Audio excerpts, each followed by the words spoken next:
Grace, welcome to the show. Thank you, George. Thanks for having me. So I gotta ask, this is a very important question. Yeah. Why is chocolate better than vanilla? Oh my gosh. Okay, this is funny because I seriously have asked people this question for a long time, like since I was in high school, I think. And because everybody says vanilla, everybody says that vanilla is better than chocolate. And so for those who don't know, I posted a video about this on my Instagram. And I will say the comments kind of convinced me a little bit onto why people go for vanilla more than they go for chocolate. They say vanilla is more reliable. So vanilla is tends to be a better option across ranges. It's just a more reliable flavor. And chocolate, they say, has two extremes. It's either really good or it's really bad. Yeah, Uh, and they don't find that with vanilla.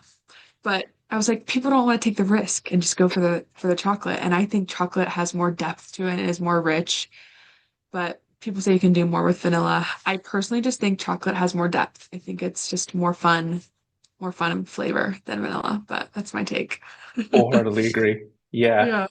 I unfortunately have the gut of a child, so if I were to eat Oh, any sort of chocolate, it's like a resume on my face. oh my gosh, sugar is. Yeah, that's probably good. Keeps you Yeah, from eating too much. for sure, for sure. Okay, so what would you say is your go-to way of explaining to strangers what you do specifically? It's a great question. So, as a therapist, it's pretty easy to explain that. I feel like most people understand what therapy, well, actually, let me take that back. Some people don't actually have a good understanding of what therapy is. And, therapy is interesting because there are several different modalities that a therapist can practice. So, how would I explain this? Like, if take exercise, for example, there's HIIT, there's strength training, there's circuit training. So with exercise, there's several different ways to do it with weights or whatever modality you're using. It's kind of similar with therapy. Okay. There are different modalities, theories that therapists practice with their clients. So cognitive behavioral therapy is one that a lot of therapists use. I personally use EFT, which is emotion focused therapy. It's more somatic, body based, but also has a lot of integration of attachment theory in it. I know these are some big words people might not understand, but therapy, I think people understand a little bit more when I tell people I'm a coach. They tend to be like, "What does that mean? Are you a life coach?" And life coach, I think gets a bad rep. I think people like it's not a title that gets a great representation in our society, from my experience at least. And so I'll start by saying, I'm a therapist, but I also do coaching, and it is kind of a life coaching type coaching. It's very holistic. It's very mind, body, spirit. And I take people who are stuck. They have a block. I call them blocks. So whatever their block is, maybe that's they have a lack of self-worth, they have a lot of doubt, a lot of fear, they have early experiences in life that have made them see themselves in a certain light that isn't really accurate, but that has prevented them from taking X, Y, and Z step in their life, whether that be in their career and relationships, in how they see themselves. So we address their blocks, we move through them to understand them, which creates a stronger relationship with self. And therefore, usually you can get the outcome that you want doing this inner work. It then translates into the external circumstances that you create in your life. I can totally explain that more, but it's a little bit of the gist.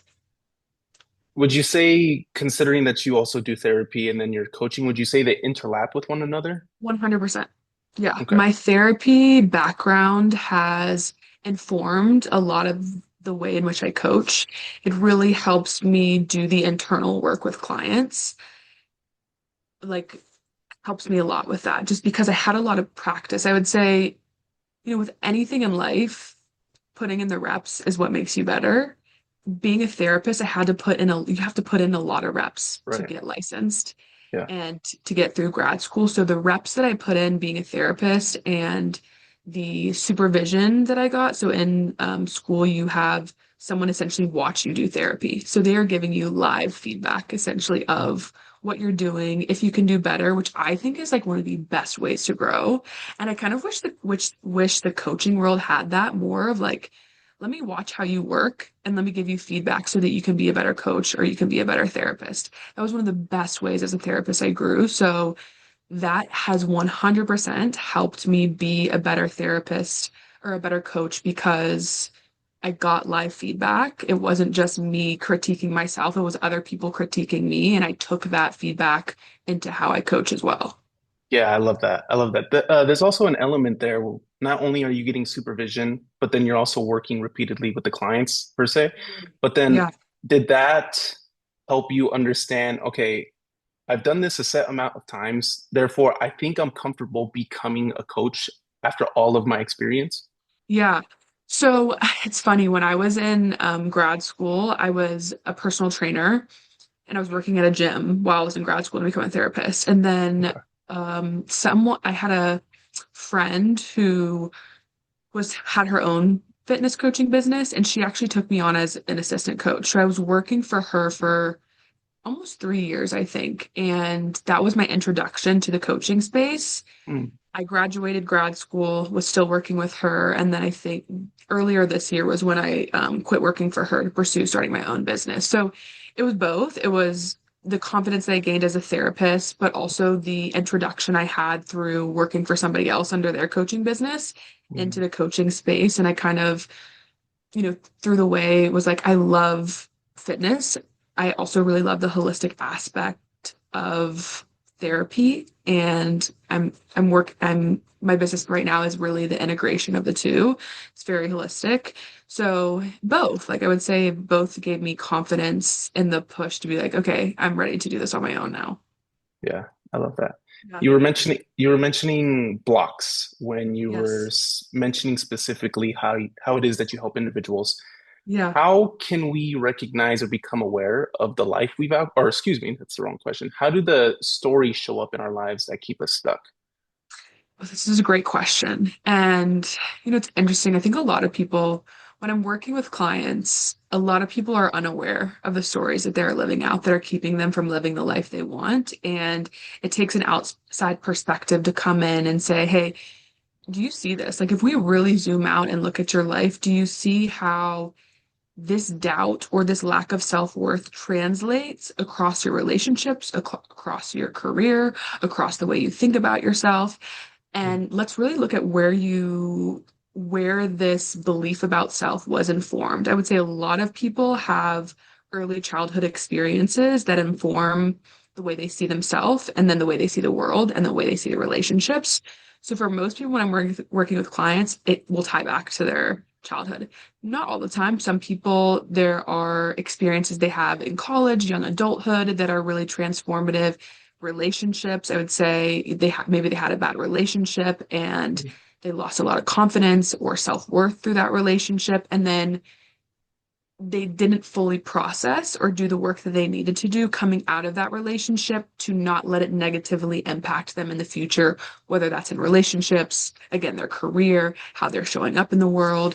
So this is a good question because some people aren't aware, and you I mean, this is, I think, why coaches exist. This is why therapists exist, to make people aware of the patterns they're living out that aren't effective for them and getting to where they want.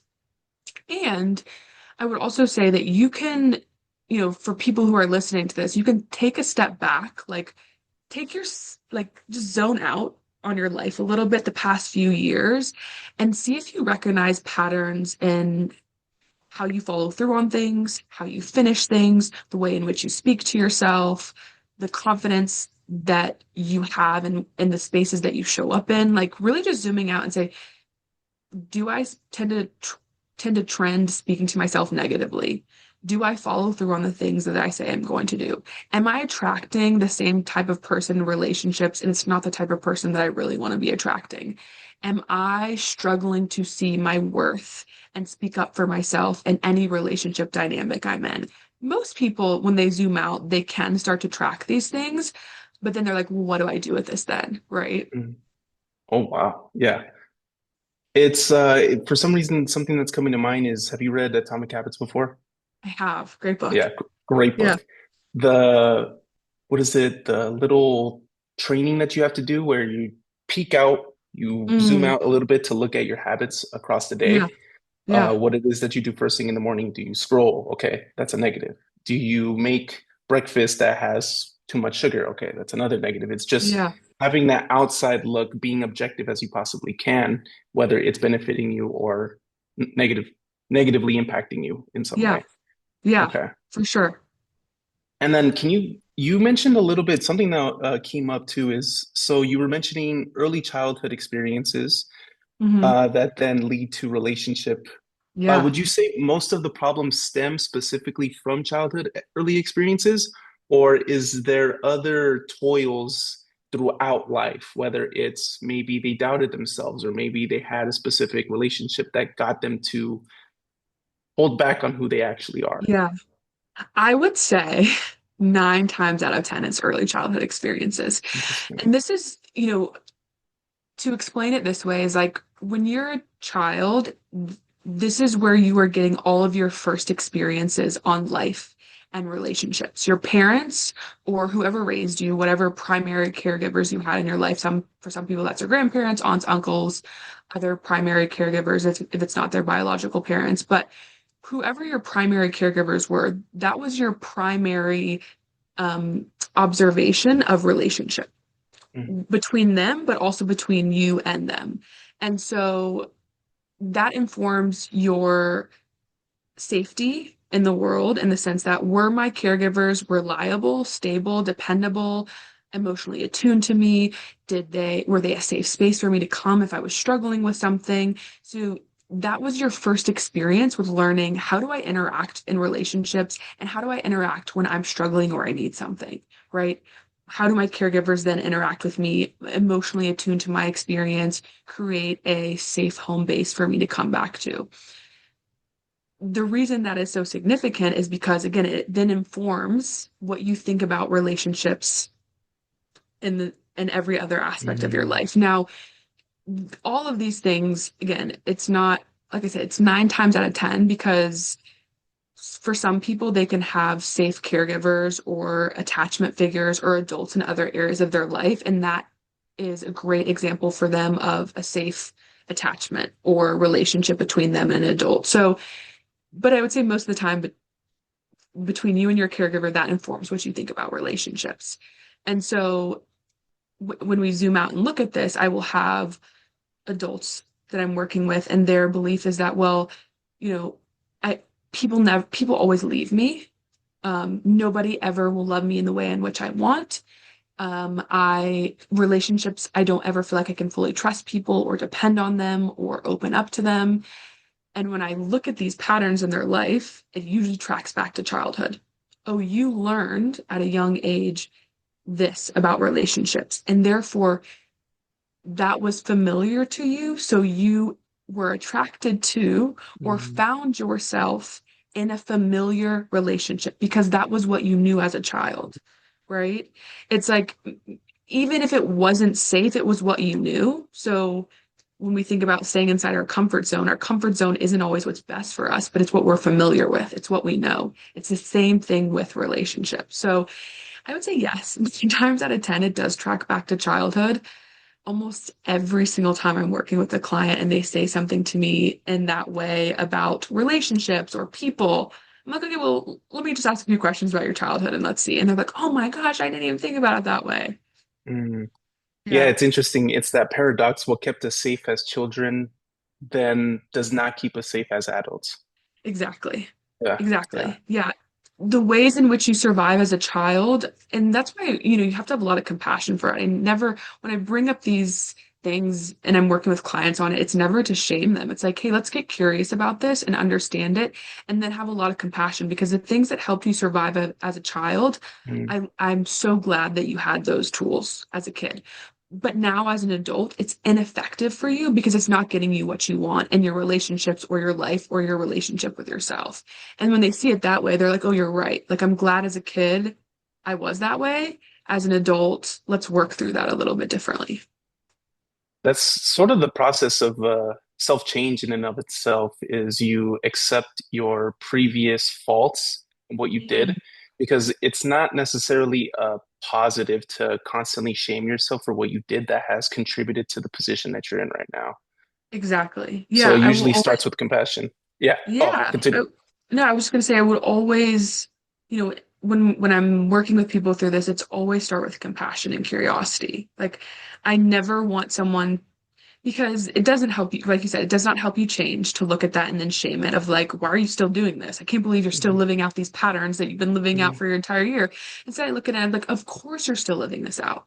This is what you learned. This was your first example of what you were supposed to be like in relationship with other people and then in relationship with yourself. Because again, not only as a child are you witnessing relationships between people, you are witnessing your caregiver's relationship with themselves.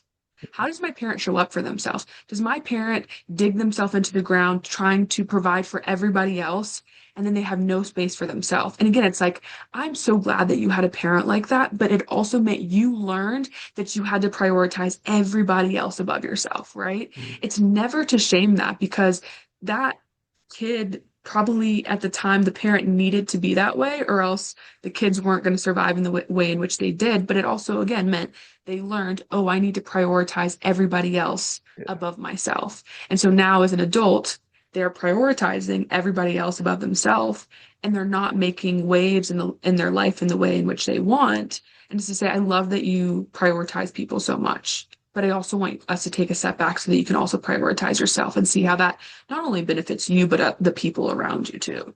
Yeah. Yeah. The in some ways it can be seen as a reverse role model. You Mm, picked up on certain things that you necessarily wouldn't partake in. And then hmm another thing I'm thinking about is forgiveness. Where in that entire process does forgiveness come?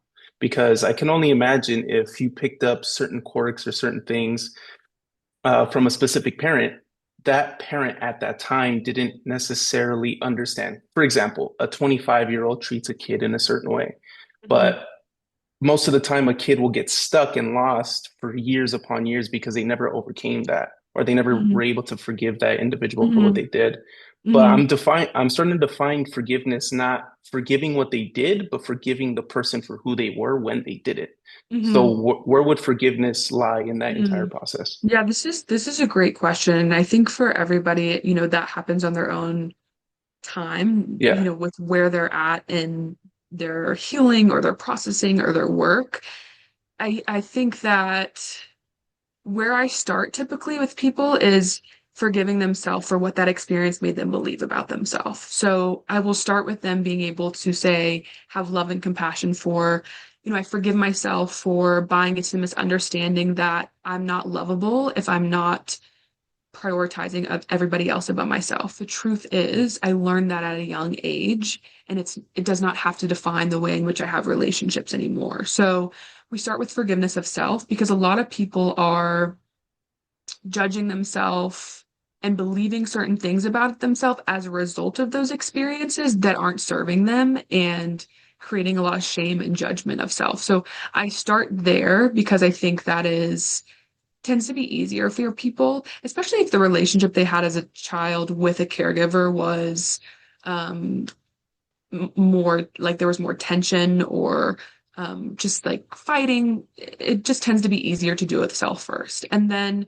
depending on where they're at, again, in the healing journey of like, can you, um, oh, it's just so different depending on what has happened. But let's just say, for example, like maybe a parent was more emotionally and physically absent for the kid, so that, we'll say mom or dad just wasn't around a lot, and the kid has developed this belief that like, oh, people who I love aren't reliable because they're never around, and so they attract people who are tend to be similar to that of like trying to do everything by themselves. Their partner is just like kind of very fully removed with um yeah, forgiving, similar to what you said. I really do like what you said, and that's kind of similar to what I will work with on people too, is can we forgive the experiences and the way in which they struggled to show up for you, right? Mhm. It's not to excuse it because, I will always hold parents accountable to like, these are your kids. You got to be accountable to that. Yeah. And at the same time, like, can we have forgiveness for the way in which your parent struggled for you? That your parent really struggled to show up for you when you needed them. And that tends to be pretty easy for people. But then there's just like reps of repetition with forgiveness where you get maybe a little bit more and more closer to the root of things. But I tend to start with self and then gradually work into Mhm. forgiveness and relationships with others, depending on if they think that would serve them or if I think it would.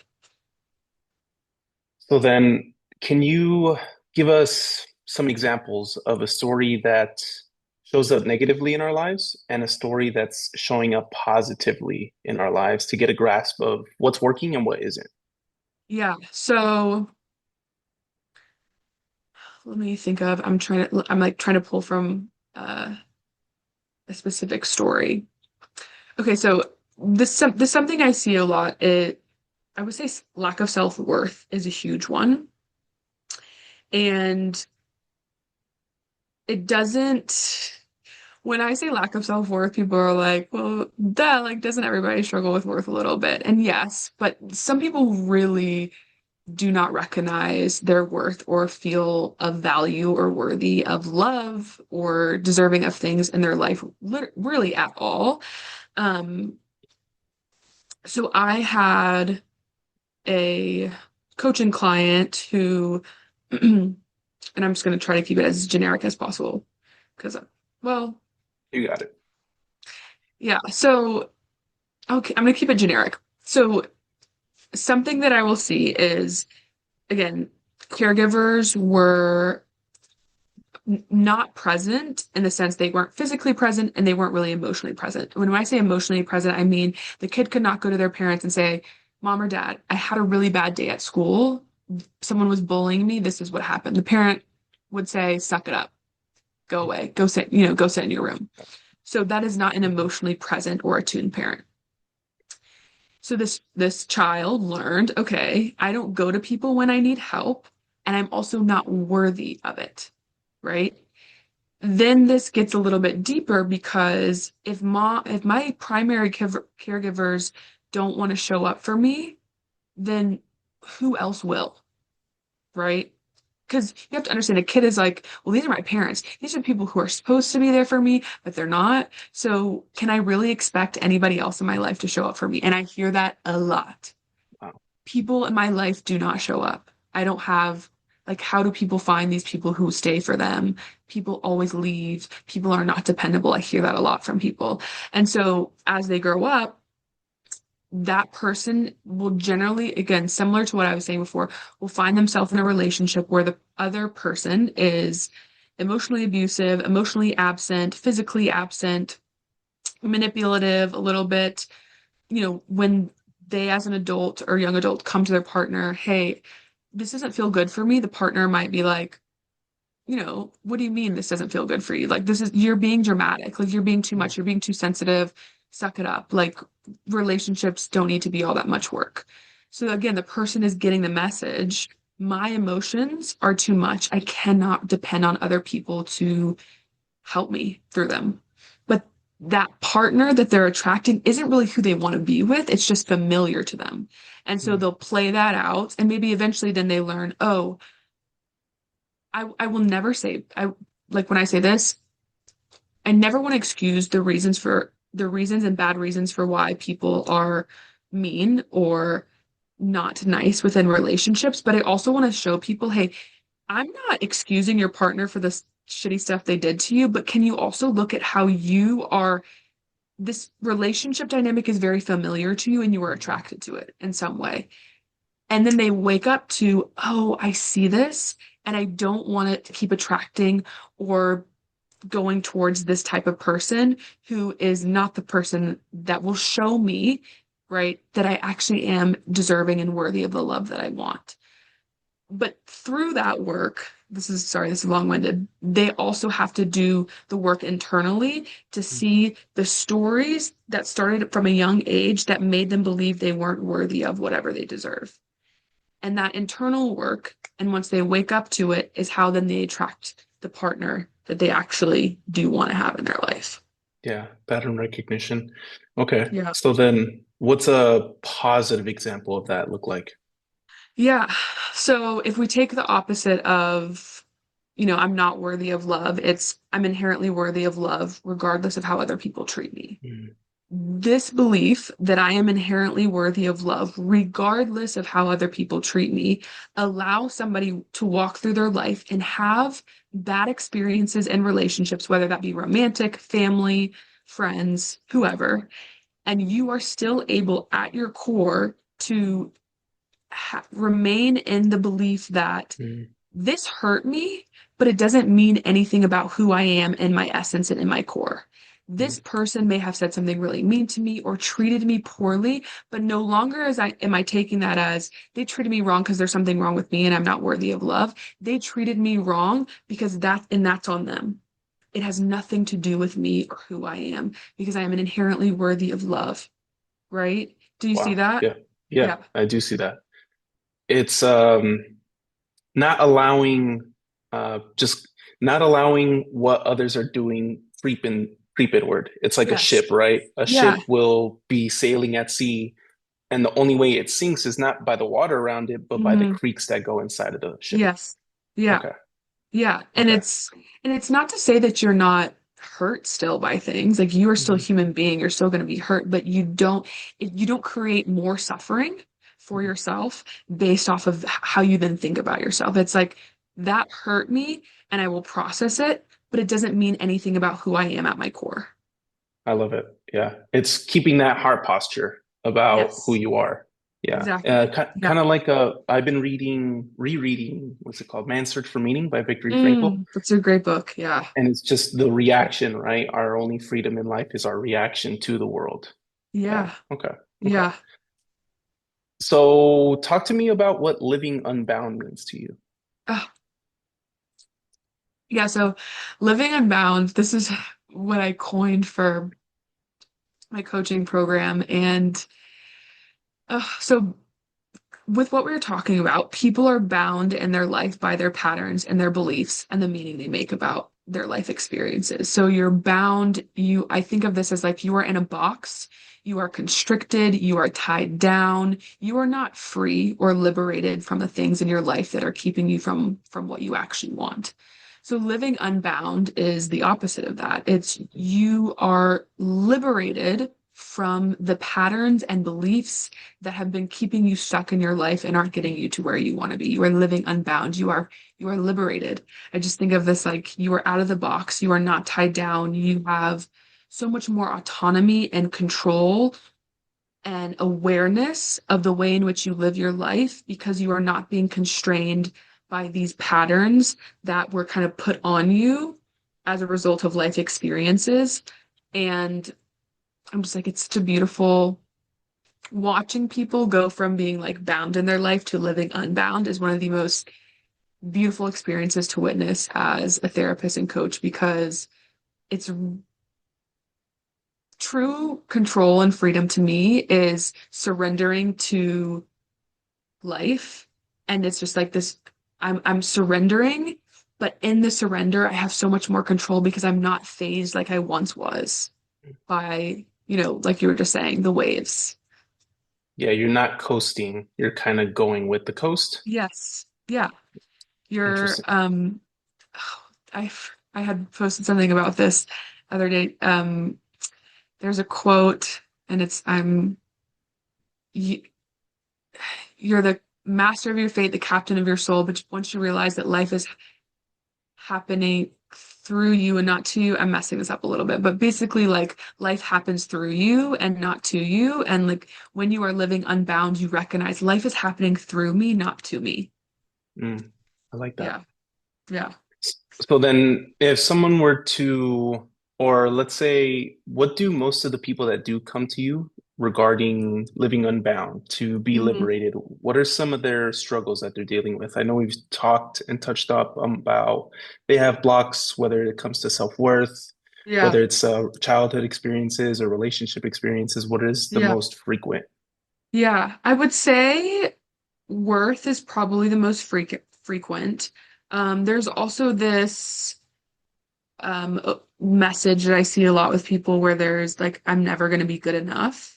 I will never be good enough for my partner. I will never be good enough for in my career. I will never be good enough for the things that I really want and desire in life. And with that, there is also an underlying, self-doubt and fear too. So that is another big one that I see of I'm never going to be good enough for what I want Mm, or what I actually want to go for. So that keeps them playing small. It keeps them not living into like living loud and living big and living into who they actually are because, well, if I try this, I believe I'm not going to be enough or it's not going to be enough. And so why would I even try? mm. The doubt and fear that also lives within that as well. It's what's that Carl Jung quote? If you do not make the unconscious conscious, it will rule your Conscious, life, and you'll yeah, call it and fate. you call it fate. Yep. Yeah, Yeah. yeah. Which is also kind of living unbound, right? You are bound by the unconscious ways in which you live your life. You're Mm, bound by the unconscious patterns that you developed at a young age. And you have no idea, like, the amount of times people were like, I just thought I was this way. I just thought this was like how it was, and I would be this way forever. And then they wake up to the fact that they don't have to be that way forever. Like, a lot of people who have anxiety think that they're going to have anxiety in a large amount for the rest of their life. And when they wake up to, what that underlying anxiety has been caused by or increased from, and again, like mental health, I take it very seriously in my job, but a lot of people can really improve their mental health through recognizing these patterns, and it decreases the amount of pressure they put on themselves and the underlying hum of anxiety that is just like they think is going to run all the time. And then I'm like, no, we can work on this. yeah. Okay.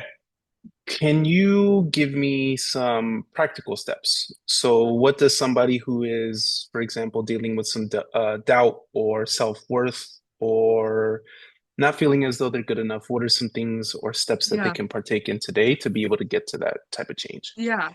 I would say two places to start. One, for most people who are consuming media like podcasts, books, they already know enough to start doing the things that they need to do. I'll start there.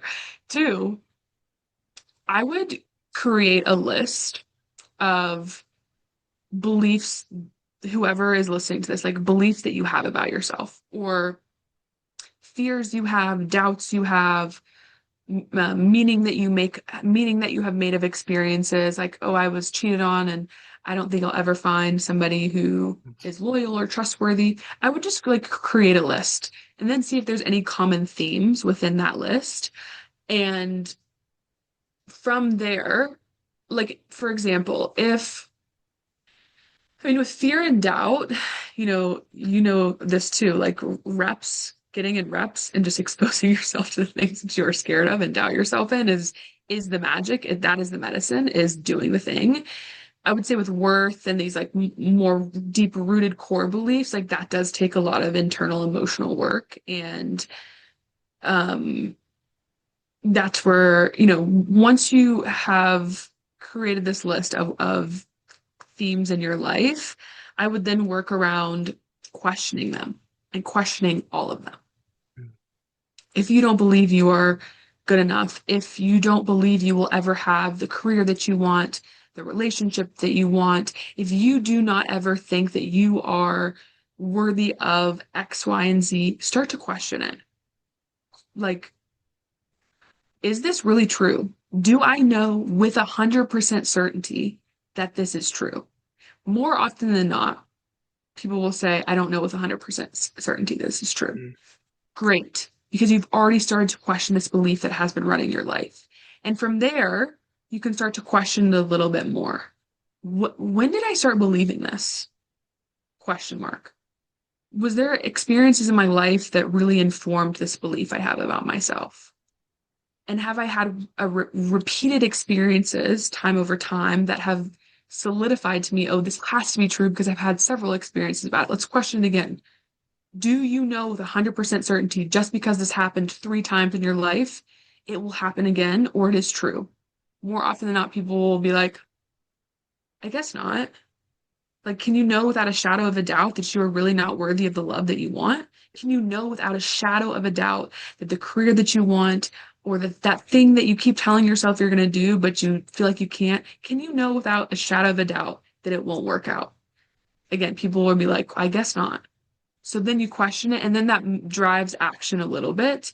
So that's where I would start and say, Mm. depending on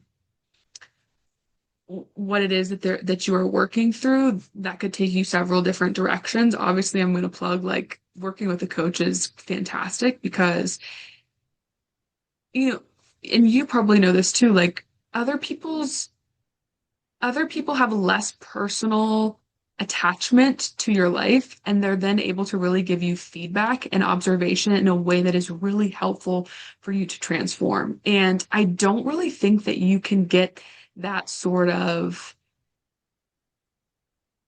feedback from yourself. Like, Yeah. I just don't think you can.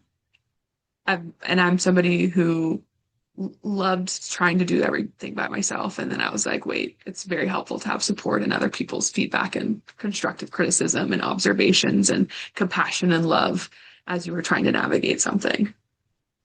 Yeah. Childlike curiosity is a virtue, not child's play. Yes. Hmm. I Yes. love that. I have not heard the. It makes sense, right? Getting somebody who barely has met you for the first time and you get their observation and it seems more concrete and more real. Mhm. Yeah. I was also talking to Sam. He was one of the guys at the seminar we met at, and he was talking about how they just coaches help you get to the position that you want to get to because, well, you've been struggling on your own this entire time. It's kind of like a jump from one bridge to the other, one gap to Yeah. the other, where you're Yeah. getting to that position much closer, much easier, much quicker, hmm rather than having spent it all Yeah. alone. Yeah. Yeah. And something that I truly believe in is like human beings are not meant to grow, heal, or journey in life alone. Like we are not lone creatures. We are not lone wolves. Our society is certainly not set up that way. And you just think about, when you zoom out in your life, actually Nick was kind of talking about this in Austin, but how many of the things that you do throughout your day are impacted by other people or are possible because of other people, right? Like someone built the building I'm in, someone made the clothes I'm Yeah. wearing. Like there's so many aspects of life that like would not be possible without other people. And I think a lot of people feel shame when they get to a point where like I actually need help. Like there's some misunderstanding that because you couldn't do it by yourself, something's wrong with you. And it's like, wait, no, we are not meant to do these things by ourselves. We actually need support. We actually need community and somebody else's compassion and love and belief in ourselves to help us get to where we want to be. Like, Mm. when did we get to the point where it was like bad to need that? I think it's just like we should expect to need it. And I think a lot of people don't have that idea around it and they think something's wrong with them when they do need it. Mm. Yeah. Agreed. I'm also a believer in God and Jesus. I also just Yeah. do in pretty much everything you said, I wholeheartedly agree. I also just do think from time to time. I've been living alone in Austin and I've Yeah. been noticing clearly just how often he's like pulling my parachute as well. So Yeah. it's like there's so much regarding that. Yeah, like we are not meant to walk this life alone. Yeah. And for anybody who's listening who thinks they should, it's like your life will be like this surrendering of just getting support and like if people are into faith, like surrendering to the faith of things, there's so much relief in that of recognizing, oh, I don't have to do this by myself. Yeah. Wholeheartedly. Okay. A little bit of a turn. Yeah. So I saw one of your videos you mentioned that there's a seeming assumption that when you're involved in self-development and healing and growing upon yourself, that it begins to dictate the rest of your life, that you need to be Mm-hmm. growing 24/7. hmm So we've been hmm talking a little bit about trying to grow yourself. How would you Yeah. speak to the person who's already made significant progress on themselves or Yeah. their endeavor that feels a little bit guilty about stepping away from it, from growing hmm themselves to just hmm live a little. Yeah, so I love this. The person that is on a never-ending pursuit of self-development and growth is usually operating from a place of not enoughness. And they're running from the belief or the feeling that they will never be enough. And because of that, they have to always be doing something. I have to always be chasing development, chasing growth, chasing healing, because when I stop and I rest, I have to sit with the part of me that doesn't believe I'm doing enough and therefore that I am not enough. And so for most of the people who are doing that, I would say your first step is to sit with that. Like sit with what it is you're running from because you most likely are trying to avoid a feeling or confronting something that you've been running from, maybe for a long time in your life. What is it like for you to sit with the belief that you aren't good enough and that for whatever reason you think that if you are not constantly pursuing being productive, trying to grow, then you are behind or you're not going to succeed or you're not going to be doing enough? What does that leave you with yourself? And Yeah, people that sitting with that is confronting. the answers you're looking for are in the silence you're avoiding, right? Yes. Oh, for sure. Yeah. I recent I want to say 2024 I had to deal with that because a a business that I had been building, I was trying to Hmm. scale my brand to 10,000, but there was a point where I was just working 16-hour days, 7 days a week, Mm. 3 months Yeah. straight, just Wow. nonstop, stretching Yeah. yourself out so thin that the point you take a nap, the point you decide to read a book that you enjoy, that voice comes back telling you, oh, you Hmm. need to push. You're not doing good Get enough. up. What is You're not doing rest? enough. Yeah. Yeah, Yeah. exactly. Okay, I love Yeah. that. I love that answer. Okay, I was getting a haircut yes or 2 days ago, Hmm. and I was telling my barber about this podcast that I was having, and he asked me a really good question that I'm so curious about, Yeah. which is how you as a therapist, as a coach, I'm sure you have individuals that come with you about very heavy topics or Hmm. situations. Yeah. How do you regulate yourself after a day like that? Well, that's a great question. And there are definitely days where I am exhausted. And it's like sometimes I'll describe it like this. Sometimes when you are working with people, it's like your nervous system is running a marathon. So I'm not physically running a marathon, but my nervous system is because my nervous system is working alongside of my client's nervous system. So think about this. Have you ever been in a room with somebody who you can tell they're uncomfortable or they're dysregulated? Yes. Right. So your nervous system starts to like kick up a little bit, right? Mm, It's the same thing in the work I do, but I would say the difference is when my nervous system kicks up, that's my cue to go in on my client. My mhm. nervous system is a signal for me of when my client is in the emotion that we actually need to process and work through, like the discomfort. So for me, I'm like, this is a good sign that my client's a little uncomfortable right now, that a little bit of emotion is coming up.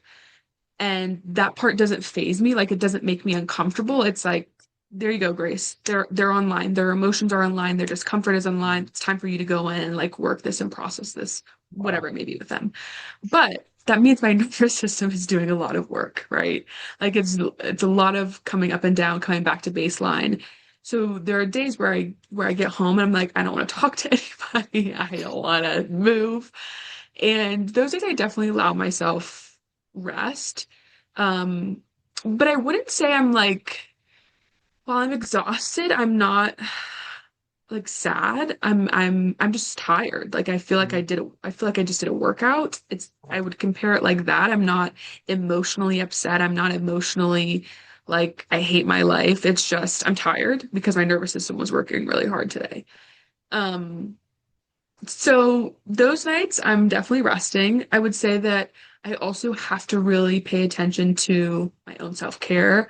I'm very on top of my self-care because I know that I'm not a good coach or therapist if I'm not. So Mm, exercise, eating, sleeping, my own therapy, my own coaching, all of those things, I do it all because the more I take care of myself, the better I show up for my clients. So I'm very on top of that, and I would not be good at my job if I wasn't. right. Yeah, entrepreneurship is interesting because you can kind of see if you're improving upon the business or no, excuse me. If you're improving upon yourself, you can see that the what you produce, what you give out to the world, or even your business per se, improves just as much. Right. No, for Yeah. sure. So the Yeah. more work I do on myself, the deeper I go with my clients, the greater change I make with my clients. So I know that the work starts with me first. Like Yeah. it always starts with me, and then that translates over to the work I do with them.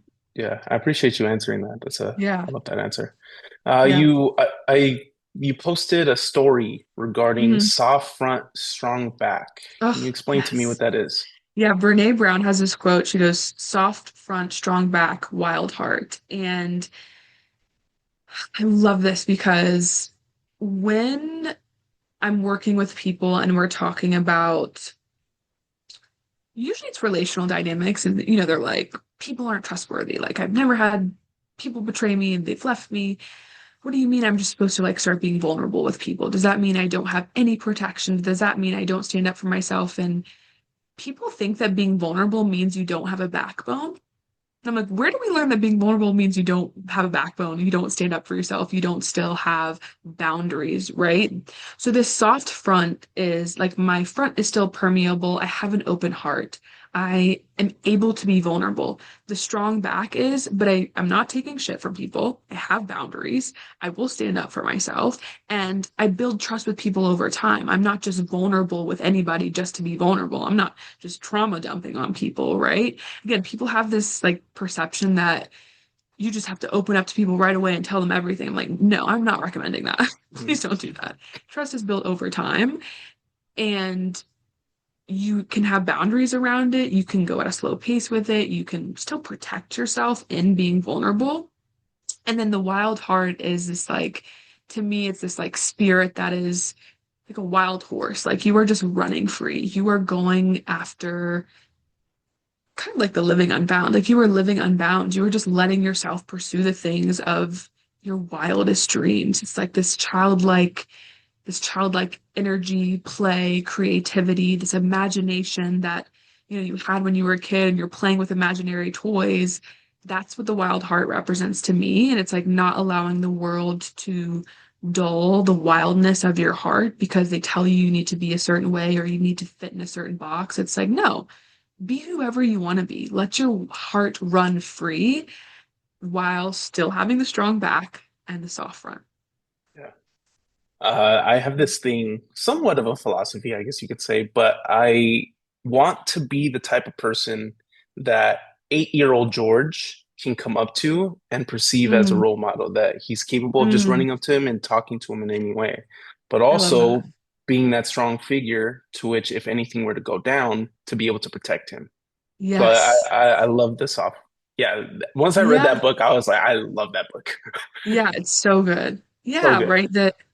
And I love just what you were even saying around um being someone that your younger self could come up to, but still someone that your younger self would respect, that your Yeah. younger self would look up to and admire for how you stand up for yourself, for how you set boundaries, for how don't take shit from people. Like that is still something that is are good traits to have. No doubt, no doubt. Yeah. So you talked a little bit about vulnerability, which is something I want to Hmm. touch up on as well. Yeah. Because I've noticed the more vulnerable I am, whether it be in business, I have a couple stories of when I was vulnerable, it actually turned out for a better benefit as opposed to Yeah. the what I perceived it to become. So Hmm. what is the power in vulnerability? But I saw Hmm. you post a video too saying you the allowance of sitting in the mud with somebody else. Like, what is Hmm. the overlap from vulnerability in relationships, and why is that important? Yeah. So to me, loving somebody or being in connection with somebody or understanding somebody is not just seeing the good. And I'm saying the good because this is how society would see these things, like the good parts of who somebody is, like unconditional love, understanding, connection is seeing somebody for all of who they are. And that includes the messy parts. Mm, More often than not, people will say, with the vulnerable pieces, I don't want to share this because they're worried that if they share X, Y, and Z, that will create disconnection or push somebody away, or they will no longer be lovable because I can only be lovable if people see all the good parts of who I am and none of the messy. And it's like, is that really true love? If I'm just showing you half of who I am and I'm afraid to show you the other half, no, you're not allowing that other person the gift of seeing all of who you are. And the risk in this is vulnerability is risky. It's risky because we can't control how other people respond to our vulnerability. And this is why I say, previously to what we were just saying of like trust is built over time and you don't just open up and be vulnerable to anybody. But like if you are in a relationship with somebody or you have a mentor or a coach or these people who have shown you repeatedly that they are safe, that they are trustworthy, that they are reliable, those are the people you choose to be vulnerable with. And even still, again, the fear comes up, but I'm scared because one time I was vulnerable and this person left. Or one time I was vulnerable and this person used it against me. Or one time I was vulnerable and it pushed this person away. I understand that fear, right? Like I see that in my work all the time. And there's no deeper connection or love to me on this planet than coming to someone and saying, there's these things that I really don't like about myself that I'm really ashamed of. And I just wanted to tell you, and the other person looking at you and saying, I'm so grateful and so honored that you chose to share that with me. When someone hears that after sharing something that they're afraid of, it is like you are just like, I mean, people cry. There is like this overwhelming sense of just unconditional love and connection of, wow, the very thing that I was most afraid of showing somebody, I showed somebody and they showed me love and connection and understanding in that moment. There is no other feeling like that on the planet. What more can you And ask for? what Yeah. more could you ask for, right? That I showed you the messy parts of who I am, and you turned to me and you said, I love you. I'm here for you. I understand. Thank you so much. I'm so grateful and honored you shared that with me. Like, people are like, oh my God, Yeah. it's the best feeling ever. There's so many testimonials that I've seen from people that are married too that Mhm. the only way they've been able to manage is not by the good parts of themselves, but how many Mhm. times they showed them how ugly and how poor, how distraught things were, and yet they still decided to choose them Yes. regardless of the circumstances. Yes. Yeah. Yeah. Right? Like that we are humans meant to experience a full range of emotion. If I Mhm. can only come to you when things are going well, that's not a relationship. Mhm. You need to be able to come to people when things are hard. And I would say arguably most people need that support a little bit more, but unfortunately there's more fear around it because there's more vulnerability because I am allowing you to see the parts of myself that I don't like. Yeah. If I don't like these parts of myself, how could you possibly like these parts of myself? But that's the beauty of it, right? That one day you sit with the coach, the friend, the partner, the family member who you show them the parts of yourself you don't like, and they're like, I still love you, you Mhm. know? Now, yeah, that's and kind of touches back to what we were talking about before regarding the childhood experiences. Once you recognize the patterns on why it is that you're holding things back, you can Mhm. start creating a little bit more liberation for yourself because you're Yes. deciding to be vulnerable, being strong, and holding on to that heart posture that we were talking about a little Yeah. bit too. Holding on to that posture that you're doing something, you're going out into the world and getting a positive or a negative, but not letting the negative sink into you. Right.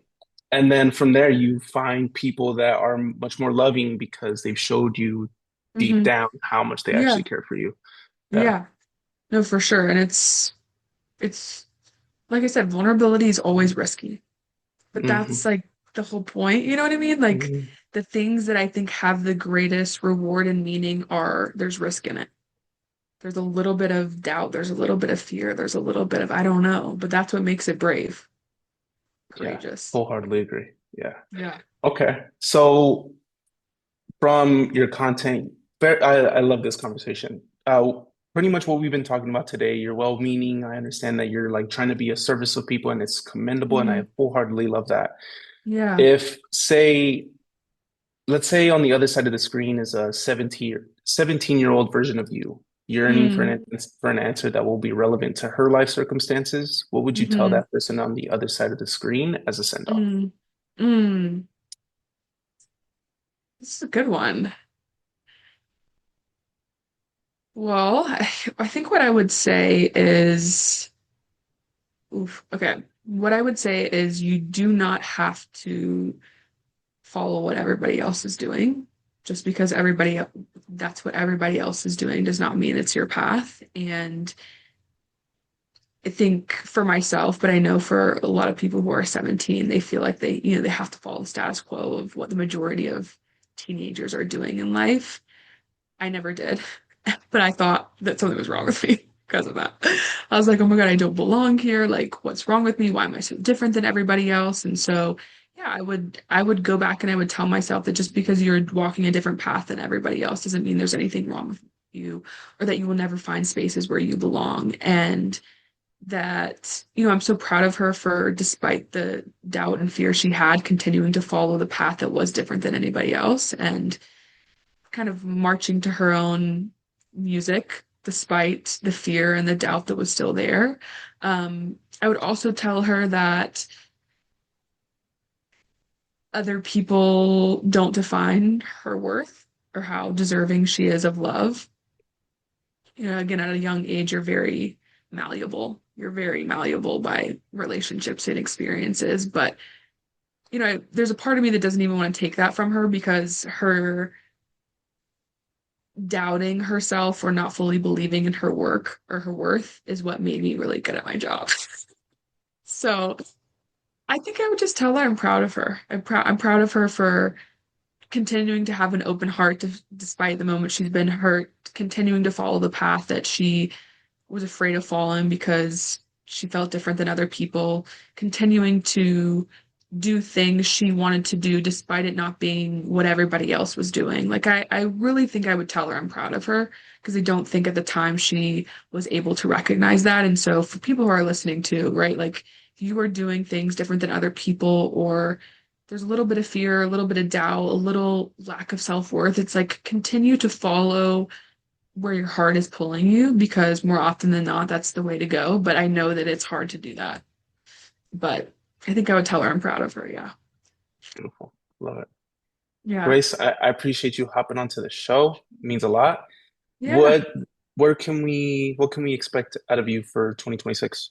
Yeah. So my priorities this year are my business and also health. Health to me is very holistic. So it's mind, body, soul, all of the things that are encompassed in that. But my business is a big one. I really want to serve. I tell people this all the time. I was put on this planet to serve and be of service to other people. And it's like what fuels my fire. It's what lights me up. It's what gives me the most fulfillment in life. And I love connecting with people. Like we were saying, I love being the person people will let me like sit in on their life and sit in the mud with them. I'm like, please allow me to be the one to do this. I love that experience. It's such an honor to do it. So my business is something that I'm really focusing on this year and trying to grow so that I can impact and serve more people and really focus on my health and my well-being and relationships I have in life. I also am trying to be mindful of living my life and not just making my life work Mhm. because I love what I do, but I also want to live my life. So the health piece is like trying to be balanced and also get my head up from the laptop sometimes and just be present and really live my life too. Yeah. I love it. I'll go ahead and Yeah. put all of your links and descriptions out in the show notes so that way people can Perfect. follow you. But I Perfect. appreciate you again for hopping Yeah. on. It was a great Thanks. pleasure talking to you. Yeah, this was awesome, George. I really appreciate it. This is a great conversation. Yeah, absolutely. All right. How do I unrecord? I